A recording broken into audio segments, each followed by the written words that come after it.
რუსთაველის გამზირზე პროტესტი უკვე დაწყებულია, უკვე გადაიკეტა გზისავალი ნაწილი და საკმაოდ ბევრი ადამიანი არის უკვე შეკრებილი საკანონმდებლო ორგანოს მიმდებარედ. ადამიანები სულ უფრო და უფრო ემატებიან, მიუხედავად იმისა, რომ საახალწლო დღეებია, მათი განწყობა არის საბრძოლო უკვე 36 დღეა, რაც უწყვეტი პროტესტი მიმდინარეობს თბილისში და ეს ადამიანები გამოდიან ქუჩაში ყოველდღიურ რეჟიმში, მიუხედავად იმისა, რომ დღეს ბედობა ოპერატორსაც ვთხოვ, რომ კადრში გაჩვენოთ რა სიტუაციაა. ძალიან დიდი რაოდენობა აქ ადამიანების, ისინი მაინც გამოდიან ქუჩაში, მაინც ამბობენ, რომ მიუხედავად ასეთი დღეებისა ბრძოლა გრძელდება ბოლომდე, ევროპული მომავლის დასაცავად იქამდე, ვიდრე მათი მოთხოვნები არ იქნება დაკმაყოფილებული და რა თქმა უნდა უპირველეს ყოვლისა ისინი ითხოვენ რეჟიმის ტყვეების გათავისუფლებას, პოლიტიკური პატიმრების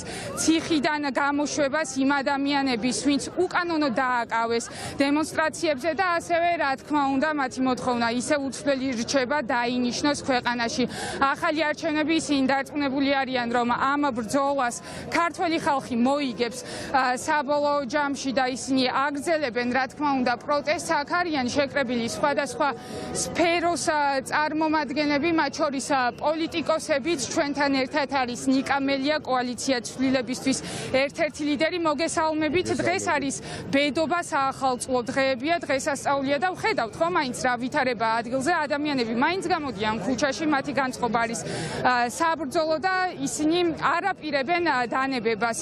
რაზე მიანიშნებს ეს ყველაფერი? მადლობა შესაძლებლობისთვის და ასევე ვისარგებლო თქვენი ეთერის შესაძლებლობით და მივესალმები პოლიტიკურ პატიმრებს პირველ რიგში. გამარჯობა მინდა უთხრა მათ და გამარჯობა თითოეული მათგანისთვისაც ვდგავართ აქ. და ეს მინდა რომ ხშირად გაიგონონ რუსთაველის გამზირიდან პოლიტპატიმრებმა და მათი დამსახურება არის ძალიან დიდი გადაჭარბების გარეშე. უდიდესია მეგობრებო ის რომ ტალღები პროტესტის გადაიქცა ზვირთებში და გადაიზარდა აი შეუჩერებელ პროცესში, რომელსაც ბევრი ელოდა, ბევრი არ ელოდა. ეს პროცესი იმაზე მნიშვნელოვანი პროცესია უკვე, ვიდრე თუნდაც ყველაზე ბრუტალური ხელისუფლების შეცვლის პროცესი. ვიდრე თუნდაც თქვენ წარმოვიდგინეთ ჩემი აზრით საგარეო პოლიტიკური კურსის კვლავ დაბრუნების პროცესი. იმაზე მნიშვნელოვანი პროცესი კი არის. ანუ 10 წლეულების საქმე კეთდება ამ პროტესტით. თითოეულმა აქ მდგომმა ადამიანმა გააცნობიერა რას ნიშნავს საკუთარი სამოქალაქო უფლებისთვის ბრძოლა. და ალბათ ქართული ოცნება არ ცელოდა, ხო?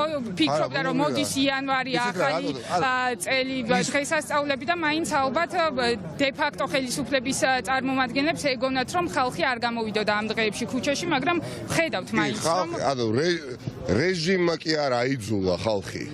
ძალიან განსხვავებული ერთმანეთისგან ხალხი და ეს დისტანცია განსხვავებულ ადამიანებს შორის, განსხვავებულ პოზიციებს შორის, განსხვავებულ შეხედულებებს შორის სულ უფრო და უფრო მცირდება. რეჟიმმა კი არ აიძულა, ისტორიამ აიძულა, ყველა გამოსულიყავით. ისტორიამ ასე გადაწყვიტა და მართლაც 10 წლეულების საქმე კეთდება. იმიტომ რომ ხელისუფლების ცვლილების შემდეგ, რა თქმა უნდა, ყოველთვის მოგვიწევდა თავისუფლებისთვის ბრძოლა და ზოგადადაც სიახლისთვის ბრძოლა, მაგრამ აი ერთბაშად ხდება ის რაც ხდება აი ამ თვეების განმავლობაში. აი ეს აქციები, ნიკა, ეს აქციები არ არის დაორგანიზებული, ხო? ადამიანები თვითდინებით გამოდიან ქუჩაში და აპროტესტებენ. ოპოზიციასთან დაკავშირებით მაინტერესებს იანვრიდან 2025 წლიდან ამ წლიდან რა ფორმით გააგრძელებს ოპოზიციური სპექტრი ბრძოლას, რა ნაბიჯები გადაიდგმება თქვენის მხრიდან? მადლობა ამ შეკითხვისთვისაც. რა თქმა უნდა, მე საერთოდ სიმართლეს გეტყვი, შეიძლება ვიღაცას არ მოეწონოს ჩემი პასუხი, ვიღაცა დამეთანხმოს, ვიღაცა არ დამეთანხმოს, პატივისცემა ყველას. მე არ ვთვლი, რომ ვინმე რომელიმე ცალკე აღებული საზოგადოებრივი ან პოლიტიკური ჯგუფი ამ პროცესებიდან არის ამოვარდნილი. პირიქით, შედუღაბებული არის და აი ამ დუღაბმა მოიტანა ის ენერგია. აი ხან ეგრეთ წოდებული პარლამენტის წინ რომ დგავართ, მართლა ხო ცინიზმია, ხო? ჯერ არაფერს რომ არ წვეც 89 ეგრეთ წოდებული დეპუტატი. საერთოდ არაფერს არ ეკითხება. ერთპარტიული ის არის, რა ქვია, შემადგენლობაა შიგნით, ხო? დასალურ კურსს რომ თავი დავანებოთ, რომელიც შეცვალა. ერთ პარტიული პარლამენტი არის პოლიტიკური ჯოჯოხეთი ქვეყნისთვის, ხო? ახლა და თქვენ აშუქებთ მთელი დღის განმავლობაში 35 ლარით გაუზარდა პენსია, თუ ამას გაზრდა ქვია, პენსიონერს და 7000 ლარით გაუზარდა საკუთარ მორჩილ 9-ჯერ გაიზარდეს პარლამენტის წევრებმა. ნორმალურ ქვეყანაში მინდა ესეც ვთქვა 7000 ლარით კი არა, 15000 ლარითაც უნდა იზრდებოდეს დეპუტატის ხელფასი, იმიტომ რომ ერთ-ერთი პრობლემა ქართული პოლიტიკის არის პოლიტიკური კორუფციას და ადამიანი იქ ვინც იმუშავებს ქვეყნის განვითარებაზე, ნამდვილად უნდა იყოს თავისუფალი ამ მავნე გავლენებისგან, რომელიც შეიძლება მას მოეხვდეს თავს, მაგრამ ასეთი საშინელი დისპროპორცია და ცინიზმი ისედაც არაფერს არ წყვეტს. აი ხა 11000 ლარი, აი რაღაცა კონტრასტული სხვაობასაც რო ქმნიან, ну ეს შემთხვევით კეთდება, რომ დეპუტატს 7000 ლარით უზრდი ხელფასს, რომელიც დეპუტატი არ არის. არ არის უბრალოდ ღილაკზე თითის მიმჭერია და ამ დროს 35 ლარით უზრდი პენსიას პენსიონერს. და იმ მაღალი ინფლაციის პირობებში, როდესაც ეს 35 ლარი იჭმება 1 საათში. აქედან გამომდინარე, ეს ბრძოლა და ეს პროტესტი, რომელიც ადგენს დღის წესრიგს ამ ქვეყანაში და არა მხოლოდ ამ ქვეყანაში, საქართველოს გეოპოლიტიკურ რუკაზე ძალიან მოკაშკაში ადგილს უკავებს, ხო? თელ რიგ ეკონომიკურ, სოციალურ, გეოპოლიტიკურ პრობლემებს აგვარებს. თავარი მონაპოვარი არის ჩემის აზრით აი ამ პროცესის რწმენის დაბრუნება საზოგადოებაში. რწმენის, რომელიც გულისხმობს, რომ მისი ერთი ხმა, მისი საარჩევნო ხმაც და მისი საპროტესტო ხმაც არის გადამწყვეტი. ეს შელახული იყო ეს რწმენა, მოდი ვაღიაროთ. ჩემი ერთი ხმა რას წყვეტს, ჩემი ერთი თუნდაც საპროტესტო ხმა რას წყვეტს. არა, საზოგადოება დარწმუნდა, რომ ბატონ პატრონი ამ სახელმწიფოს ახლაც და მომავალში 10 და 20 წლის შემდეგ და მერეც იქნება თავისუფალი ქართული ძლიერი სახელმწიფოს მოქალაქე და თითოეული მოქალაქის ხმა გადამწყვეტია. მადლობა ნიკა დიდია, იდარიჯან ხვიტარიასაც შეგვიძლია გავესაუბროთ. თქვენ გითხარით 2025 წელს რას ელოდებით? ხედავთ დღეს ბედობა არის და ამდენი ადამიანი არის უკვე შეკრებილი, გადაიკედა გზისავალი ნაწილის და ყოველდღიურად გამოდიან მოქალაქეები ქუჩაში, რომ საკუთარი პოზიცია დააფიქსირონ. მოქალაქეები გამოდიან იმ რწმენით, რომ ხელისუფლება უნდა შეიცვალოს, უნდა დაინიშნოს არჩევნები, ხელახალი არჩევნები და უნდა იქნეს განთავისუფლებული პოლიტიკური პატიმრები, ვინც სამშობლოს სიყვარულისთვის დღეს სასჯელს იხდიან და ძევრები არიან აი ამ ხელისუფლების. მადლობა დიდი და აი გიორგი თავართქილაძესაც ვხედავ. გითხარით რას ველოდებით 2025 წელს? ქართველი ხალხის პროტესტი გამოიღებს თუ არა შედეგს? ამის პარალელურად ვხედავთ, რომ ზეწოლა სულ უფრო ძლიერდება ქართულ ოცნებაზე ჩვენ დასავლელი პარტნიორების მხრიდან. უახლოეს მომავალში ასევე ველოდებით დამატებით სანქციებს, მათ შორის ვაშინგტონისგან. თქვენ რას ფიქრობთ? ჩვენი ბრძოლის შედეგი გარკვეულწილად უკვე დადგა, ეს წნეხი საერთაშორისო მთელი აი ეს უბედურება რაც დაატყდა ამ რუსულ რეჟიმს. ეს არის ჩვენი ბრძოლის შედეგი, ჩვენ რომ ასე უკომპრომისოდ არ დამდგარიყავით ერთად და არ გვეთქვა რომ ჩვენ სხვა გზა აღარ გვაქვს უკან არ დავიხევთ და ჩვენ მივიღებთ იმას რაც გვეკუთვნის, ეს არ იქნებოდა ეს ყველაფერი.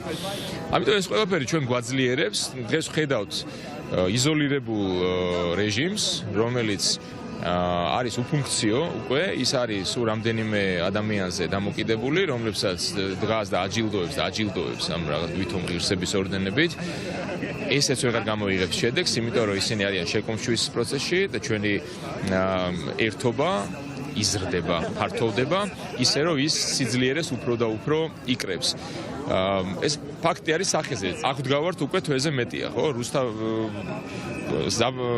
აქვია ახალი წლის სიტყვები მავიწყდება ბედობაზეც ხო, მაგრამ 31 დეკემბერსაც სავარაუდოდ ქართული ოცნება არ ელოდა, ხო, რომ ახალ წელს ამდენი ადამიანი ერთად აღნიშნავდა რუსთაველის გამზირზე.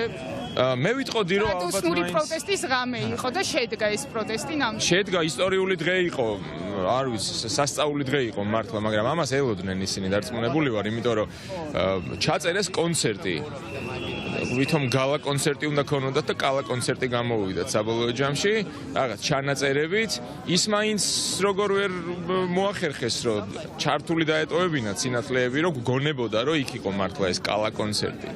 ანუ სამსახური არც გვეუბნებოდა მერის პრესამსახური ბოლო წუთამდე სად იქნებოდა ეს მერის მიერ დაორგანიზებული კონცერტი, ხო და მე გაირკვა რომ ლაივ რეჟიმში არც იყო. ხო, ანუ ეს არის რეალურად სახე მათი, აი ასეთი სახელმწიფო უნდათ ააშენონ მათ. მე მგონია რომ საბჭოთა კავშირი რო არ დანგრეულიყო, დღეს იქნებოდა ხელისუფლება ასეთი მედია საშუალებები ექნებოდათ, როგორც არის იმედი, ვრემიას სტილის მედია საშუალებებზე იქნებოდა დაფუძნებული მათი მთელი ცხოვრება და მოღვაწეობა და საბოლოო ჯამში რას ემსახურება დღეს ეს რეჟიმი? ემსახურება სიყალბის ტირაჟირებას და ამ სიყალბის შეფუთვაც აღარ შეუძლიათ ელემენტარული შეფუთვა და რატო? იმიტომ რომ არიან დაქსაქსულები. როდესაც რაღაც გუნდი არ დგას მხარ საფუძველზე, მას მუდმივად აქვს აი ეს პრობლემა, ერთობის პრობლემა, და მათ არ იციან რას აკეთებენ. მესმის, რომ ფული შეიძლება იყოს მათი ერთადერთი мотиваციის ნიშნული, მაგრამ ეს ფულიც ხო იშოვა რა ამ ხალხმა, ეს ფული და აი მეტი რაღაცზე უნდა გააკეთოს. ეს ფულიც აღარ ექნება სანქციები თუ გაგრძელდება, მაგალითად, ბიძინა ივანიშვილის სანქციების სიაში რომ შეიყვანა ამერიკის შეერთებულმა შტატებმა, მან მყისიერად აკარგა $9 მილიარდი, ხო, იმიტომ რომ კრედიტ სუისთან დავა მოიგო, თუმცა შემდეგ ითქვა, რომ სახაზინო დეპარტამენტის თანხმობის გარეშე ის ამ ფულს ვერ მიიღებს. ხო, ვერც დახარჯავენ და გამოჩნდა ეს პირველივე დღეს, როგორც კი აკურთხეს ეს დე-ფაქტო პიროვნება, დე-ფაქტო პირი თავიანთ პრეზიდენტად, წავიდნენ, უნდა აღენიშნათ ეს ამბავი და არ შეუშვა რედისონმა. ეს მნიშვნელოვანი რამეა და ამან გამოაჩინა მათი ძალიან დიდი კრიზისი, ისინი ელემენტარულ სერვისებს ვერ მიიღებენ ჩვენს ქვეყანაში, იმიტომ რომ ეს ქვეყანა მათ აღარ ეკუთვნით. აი ეს არის ჩვენ ქვეყანაში. ხედავთ ხო, 36 დღე არის დღეს პროტესტის და 28 ნოემბერი იყო რეალურად ის გარდამტეხი დღე, როდესაც ირაკლი კობახიძემ ეგრეთ წოდებულმა პრემიერ-მინისტრმა ღიად განაცხადა, რომ ჩერდებოდა ევროინტეგრაციის პროცესი. ამის შემდეგ უწყვეტ რეჟიმში მიმდინარეობს ეს აქციები, მაგრამ ახლა რასაც ვუყურებ, თითქოს ჯერჯერობით ქართული ოცნება დაიგნორების რეჟიმშია. ხო, ყურადღებას თითქოს საერთოდ არ აქცევენ ამ პროტესტს. საბოლოო ჯამში რა აიძულებს მათ, რომ წავიდნენ კომპრომისზე? ხო, ეს იგნორი მათ უმწეობას უსვამს ხაზს. ეს ეგრეთ წოდებული კანონები შემზღუდავი, ესეც მათ უმწეობას უსვამს ხაზს. მათ ეშინიათ ჩვენი, იმიტომ რომ მართლა უნდა ეშინოდეთ ჩვენი. საბოლოო ჯამში რა გამოიწვევს იმას, რომ ქართული ოცნება საბოლოოდ დაეხსნება ამ ქვეყანას, ეს იქნება ჩვენი უკომპრომისობა. პირველ რიგში მე ველოდები ბევრად უფრო მკვეთრ ნაბიჯებს ხალხისგან. ჩვენ მე მგონია რომ მივალთ იმ მომენტამდე, როდესაც ბოიკოტს გამოუცხადებთ იმ ბიზნესებს, რომლებიც ასულდგმულებენ ამ რუსულ რეჟიმს, რუსულ ტერორისტულ რეჟიმს. მე მგონია რომ ეს შემზღუდავი კანონები, როდესაც ჩვენ რაღაც ჯარიმების გადახდას, ამ შემზღუდავი კანონებით ჯარიმების გადახდას მოგთხოვენ, ჩვენ არ გადავიხდით ამ ჯარიმებს, იმიტომ რომ იღბის ტარების გამო უკვე რამდენიმე ადამიანი დააჯარიმეს, იმიტომ რომ უბრალოდ ეკეთათ ნიღაბი. ხო, საბოლოო ჯამში მიიღებენ იმას, რომ ამ ეგრეთ წოდებულ კანონებს აღარ დაემორჩილება აღარავინ, იმიტომ რომ მათ არ აქვთ არანაირი ლეგიტიმაცია და ჩვენ ეს ძალიან კარგად ვიცით, თვითონაც იციან ეს ყველაფერი და ერთადერთი რასაც ემსახურება ეს არა საზოგადოებრივი წესრიგის აღდგენას ან დამყარებას ემსახურება, არამედ მათი უსაფრთხოების გამყარებას ემსახურება და ისინი ვინ არიან? ისინი არიან დე-ფაქტო ხელისუფლება, ტერორისტული რეჟიმი. ამიტომ დღეს ხდება რა? არის ძალადობრივი დაჯგუფება და აქეთ არის ქართველი ხალხი, ვისაც ეკუთვნის საქართველო. ძალადობრივი რეჟიმი იკუმშება, მათ აღარ იქნებათ ამ ფულის ხარჯვის არანაირი შესაძლებლობა ამ ქვეყანაში. სამში კიდე უფრო მეც მიიღებენ დარწმუნებული ვარ, ხვალ უკვე და საბოლოო ჯამში ისინი ამოწურავენ თავიანთ თავებს, მათ აღარ შეეძლებათ ელემენტარულად ამ ქუჩაში გავლის შეეშინდებათ. რეალურად ამაში საშიში არ ვიცი არის თუ არ არის მათთვის, მაგრამ მათ ფიზიკურად არავინ არ შეეხება, მაგრამ მათ იციან რომ ეს სივრცე მათ არ ეკუთვნით. რუსთაველის გამზირი ახალი წლის ღამეს იყო ქართველი ხალხის. რატო არ იყვნენ ისინი აქ? რატო არ მოგვილოცეს? რატო მოიტყუეს? რატო იტყუებიან ყველა ფეხის ნაბიჯზე, იმიტომ რომ ისინი არიან სულ სხვა სამყაროში ახლა, სულ სხვა განზომილებაში. აი ამ განზომილებაში დარჩებიან.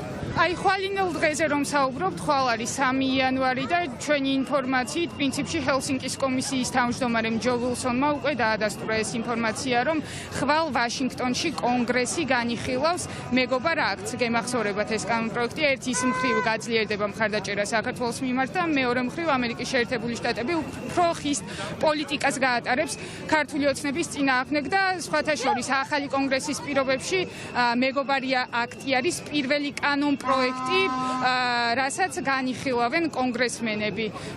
რა იქნება შემდგომი ნაბიჯები ჩვენი დასავლელი პარტნიორების მხრიდან და როდის როგორ ფიქრობთ თქვენ? არ ვიცი, გამიჭირდება თქმა, არ ვიცი რამდენად არის ჩემი კომპეტენცია ეს, მაგრამ მე მგონია რომ ეს ყველაფერი უკვე საკმარისია. ალბათ იქნება მეტიც, იქნება ალბათ ევროკავშირისგანაც, იმიტომ რომ იყო ეს დაანონსებული უკვე, მაგრამ ეს არის აბსოლუტურად საკმარისი იმისთვის, რომ მოხდეს ლუსტრაცია, თელმა მსოფლიომ დაინახა ვინ არიან ესენი, თელმა მსოფლიომ დაინახა რომ ესენი არიან ტერორისტები, არავინ არ აღიარებს მათ ლეგიტიმურ ხელისუფლებად, ერთადერთ ლეგიტიმურ პირად ლიდერად საქართველოსდან აღიარებენ სალომე ზურაბიშვილს, მათ თავიანთ ქვეყანაში აქვს შეზღუდული წვდომა სერვისებზე უკვე და ეს კიდევ დღითი დღე უფრო მეტად გამოჩნდება და უფრო მეტად გამოაჩენს ჩვენი სოლიდარული მოქმედებები ხალხის, კერძო ბიზნესების, ჩვეულებრივი მოქალაქეების, როდესაც აღარ ჩავასხამთ ბენზინს მაგალითად ვისოლში, მე ამას უკვე დიდი ხანია ვაკეთებ და ჩემი ეს ბოიკოტის არეალი კიდევ უფრო გაიზრდება და მათი მოქმედების არეალი დავიწროვდება. ამიტომ ყველაფერი არის ძალიან კარგად, დინამიკა არის შესანიშნავი და მზარდი.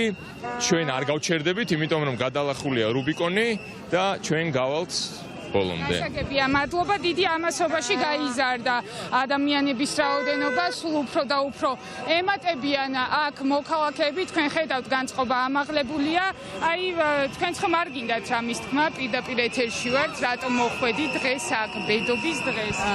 დღეს ჩვენ მოვედით იმისთვის, რომ კიდევ ერთხელ გამოვხატოთ სურვილი, გვინდა, როგორი ქვეყანა გვინდა, როგორ ქვეყანაში გვინდა ვიცხოვროთ, რომ ადამიანის უფლებები იყოს დაცული, იყოს დემოკრატია, იყოს ძლიერი ინსტიტუტები, რომლებიც დაიცავს მომავალში ნებისმიერ ერთ ადამიანს, ერთ მოქალაქეს და არ იქნება მის მიმართ ძალადობა განხორციელებული. მადლობა, ძალიან დიდი და აი პაატა ბუჭულაძესაც ვხედავ, თქვენ ძალიან აქტიურად დადიხართ საპროტესტო მსვლელობებში, იღებთ მონაწილეობას პრაქტიკულად ყოველდღიურად ვხედავთ ხოლმე აქციაზე რუსთაველის გამზირზე. გამოიღებს ხალხის ეს პროტესტი შედეგს, როგორ ფიქრობთ? აი 2025 წელი როგორ დაიწყო, ვხედავთ ხო ადამიანები მაინც ქუჩაში არიან, მიუხედავად იმისა, რომ საახალწლო დღეებია, მიუხედავად იმისა, რომ დღესასწაულებია. პირველ რიგში გილოცავთ შობა ახალწელს მრავალს დაესწარით და დღეს ბედობის დღეა და აი ზუსტად დაგვებედა აი ესეთი ერთიანობა და სიყვარული ხალხების. აი ეს ატმოსფერო რაც დღეს არის რუსთაველზე, ეს წარმოუდგენელია რა, ყველა ერთმანეთს ულოცავს, ყველა ერთმანეთს ეფერება. აი ეს არის საქართველო, რომელშიაც ცხოვრება გვინდა ყველა ჩვენ. და უნდა ვიყოთ, უნდა როგორ მე მოახერხოთ, რომ აი ეს შენარჩუნდეს მთელი ცხოვრება. და ეს მოხდება მაშინ, როგორც კი გავისტუმრებთ ამ ჩვენს ეგრეთ წოდებულ მთავრობას და როდესაც მოვა მართლა ლეგიტიმური ხელისუფლება და ეს აუცილებლად მოხდება. როდის მოხდება? ვარაუდებ, რომ 2025 წელს მოხდება. ძალიან მალე. იმდენად მალე, რომ ვერავინ მოელოდება. ეს ან ერთი თვე, ან ერთი კვირა, რა ვიცი როგორ ეს ვერ გაძლევს, იმიტომ რომ უკვე დალპე ეს სისტემა, რაც მან ჩამოაყალიბეს და არ შეიძლება რომ ასეთო ბოროტებამ დიდი ხანი იარსებოს. ბატონ პაატა, ასევე თქვენ კომუნიკაცია გაქვთ ხშირად ჩვენს დასავლელ პარტნიორებთან და თუ არ ვხდები, ცოტა ხნის წინ თქვენ ვაშინგტონშიც იყავით, ხო, ჩასული და გარკვეული ტიპის შეხვედრები გქონდათ. რას ამბობენ ვაშინგტონში? ვაშინგტონში რას ამბობენ? ახლა მე როგორც არაოფიციალური პირი ვიყავი ჩასული, მაინც რაღაც პირადი შეხვედრები მქონდა ესეთი პირადული და ნუ არ ვიცი, ყველაფრის საქმის გულში არიან. ძალიან გულმატკენები არიან, იმიტომ რომ ესეთ ფრაზაც ითქვა იქ შეხვედრაზე, რომ ჩვენ რაც გავუკეთეთ საქართველოს რამდენი წელი გეხმარებოდით ყველაფერი და ამ დროს თქვენი ლიდერები ზიანდა იქ იზახიან, სადაც სიკვდილი ამერიკას გაყვირიან, იქ ხმას არიღებენ და ესწრებიან ეგეთ ღონისძიებებს. გასაგებია ყველაფერი და მართლა გულსადგენია, იმიტომ რომ ჩვენ ძალიან გვეხმარებოდა ამერიკა, ძალიან გვეხმარებოდა ევროპა და ჩვენ ესეთი მთავრობით უპასუხეთ ეგრეთ წოდებული მთავრობით, მაგრამ ეს ყველაფერი გამოსწორებადია და ძალიან მალე ყველაფერი კარგად იქნება. რაც მთავარია, მე მინდა კიდევ ერთხელ გამიმეორო. ბატონებო, სიტყვა თუ უნდა ამოვიღოთ ჩვენი ლექსიკონიდან, თუ ვერ გავიმარჯვეთ, თუ რაღაცა მოხდა, აუცილებლად უნდა გავიმარჯვოთ, ვიმარჯვებთ, სწორ გზაზე ვართ და ყველაფერი ძალიან მაგრად იქნება. იმიტომ რომ აი ამ ძალას რაც არის ქართულ ხალხში ვერაფერი ვერ მოერევა. მადლობა და სოფიო შამანიცაც ხედავთ პირდაპირ ეთერში ვართ. თქვენც ყოველდღე გამოდიხართ აქციაზე, სულ რუსთაველის გამზირზე ხართ და ხედავთ ახლაც რა ვითარება არის, ძალიან დიდი რაოდენობა აქ შეკრებილი ადამიანების და სულ უფრო მეტად ემატებიან აქ მოქალაქეები. რაზე მიანიშნებს ეს ყველაფერი? საბოლოო ჯამში ქართველი ხალხი მოუგებს ქართულ ოცნებას, გაიმარჯვებს ამ ბრძოლაში, მოუწევს ივანიშვილის რეჟიმს ჩანიშნოს ახალი არჩევნები. ხალხი ყოველს იმარჯვებს და ჩვენც მიუხედავად რომ არც თუ ისე დიდი ხანია დამოუკიდებლები ვართ, ვიცით რომ ნებისმიერი ბრძოლა ხალხის მთავრობის წინააღმდეგ ყოველთვის თავდება ხალხის გამარჯვებით, ყოველ შემთხვევაში საქართველოში ასე იყო. იცი, აი დღეს იმიტომ ჩამოვედი კიდე რომ ძალიან შემაშფოთებელია ის რაც დღეს მოხდა, უბრალოდ გუშინ, როდესაც ეს რეჟიმი მიდგა უკვე საჯარო მოხელეებს და მე დღეს აქ იმიტომ ვარ რომ სოლიდარობა გამოუცხადო მათ და იმ საჯარო მოხელეებს ქართული ოცნების საჯარო მოხელეებს, რომლებსაც აუცილებლად მიადგება ქართული ოცნება, ისე რომ ძვირფასო მეგობრებო, თქვენ ვინც დღეს შესაძლოა მხარს უჭერთ ქართულ ოცნებას, იცოდეთ, რომ შემდეგ იქნებით თქვენ. მე დღეს აქ გავარ თქვენი გულისთვის, იმისათვის, რომ თქვენ გქონდეთ ევროპული მომავალი, იმისათვის, რომ თქვენ არ გამოყარონ სამსახურებიდან და მოდით სანამ დროა, მოდით ვიდრე თქვენც მოგადგნენ და დადექით ჩვენ გვერდით. და რავი, ასევე საშინელება მოხდა პენსიებთან დაკავშირებით. ხო, ხა ჩვენ ცოტა ხნის წინ გახსოვთ, რომ 1000 ლარიან პენსიაზე ქილიკობდა ესე იგი ხალხი განსაკუთრებით ოპოზიციურ პარტიებში, რომ ეს შეუძლებელია. აღმოჩნდა, რომ ეს შესაძლებელია. შესაძლებელია 1000 ლარიანი პენსია ჰქონდეთ ჩვენ პენსიონერებს, მაგრამ მთავრობამ ნახეთ რაც გააკეთა. ხო, დაინიშნა წერა-კითხვის უცოდინარ პარლამენტარებს, დაუნიშნა უზარმაზარი ხელფასები, მილიონერ პარლამენტარებს დაუნიშნა უზარმაზარი ხელფასები ადამიანებს, პენსიონერებს, რომლებსაც მართლა არ ვიცი, წამალზეც არ ყოფნით ის ფული 35 ლარით გაუზარდა და ეს არის უბრალოდ ცინიზმის მწვერვალი.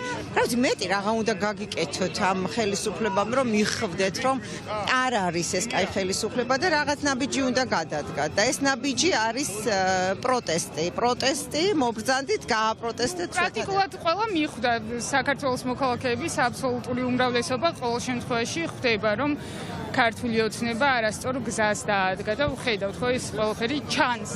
კი, თუ კი ეხა ვიქონიებთ ხედველობაში ადამიანების რაოდენობას, ახლა ჩვენ ეხა ყველა ხო არ ამბობს, ესე იგი, ფიქრობს ქართული ოცნება, ხო, რომ ჩვენ საცივში თავებს ჩავყოფთ, იმიტომ რომ ჩვენი ხასიათი ასეთია, ჩვენ რაღაცა მაინც უფრო მშვიდი, რაღაცა სახლის ხალხი ვართ. ის რომ ეხა დღეს ქართველები ახალწელს ქუჩაში გამოვედით, ის რომ პირველში და ორში ჩვენ ვდგავართ ჯიუტად რუსთაველზე, ეს რაღაცის მანიშნებელია და წესით, თუ კი ქართული ოცნება სწორ ანალიზს გააკეთებს, უნდა მიხვდეს, რომ ძალიან ბევრი რამე შეიცვალა.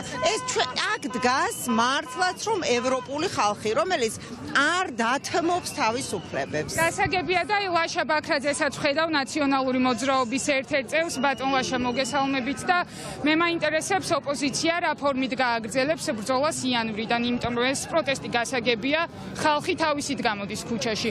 ოპოზიციის გეგმა რა იქნება? რა ნაბიჯები გადაიდგმება ოპოზიციური პარტიების მხრიდან, მათ შორის ნაციონალური მოძრაობა რას აპირებს? ნაციონალური მოძრაობაც და ერთიანობაც კიდევ უნდა ვთქვათ, იმიტომ რომ ეს ერთიანობის წევრი ვარ, არა ნაციონალური მოძრაობის, უფრო ზუსტები რომ ვიყოთ.